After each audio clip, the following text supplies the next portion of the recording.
एक अंतर समझ लेना राम और रावण में।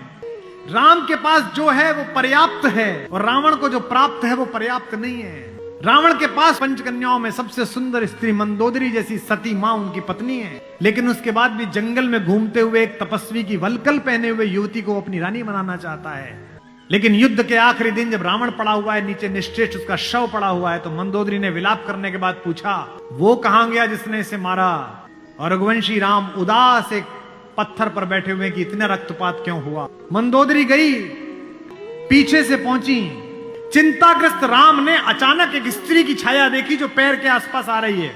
राम सचेत होकर उठे और पलट कर कहा कि देवी मैं आपको प्रणाम करता हूं, इस निर्जन रण क्षेत्र में आप कौन हैं? मंदोदरी ने कहा, हे राम, मैं रावण की दुर्भाग्यशाली पत्नी मंदोदरी हूं। राम ने कहा, मां मैं आपसे क्षमा चाहता हूं, लेकिन उसने अनीति की थी इसलिए मुझे उसको मारना पड़ा। मैं आपके इस शोक के लिए क्षमा चाहता हूं। मंदोदरी ने कहा, मैं देखने आई थी कि जिसने पूरी दुनिया पराजित कर दी, उस महापराक्रमी को हराया किसने? ऐसा उसमें क्या है जो मेरे पति में नहीं था?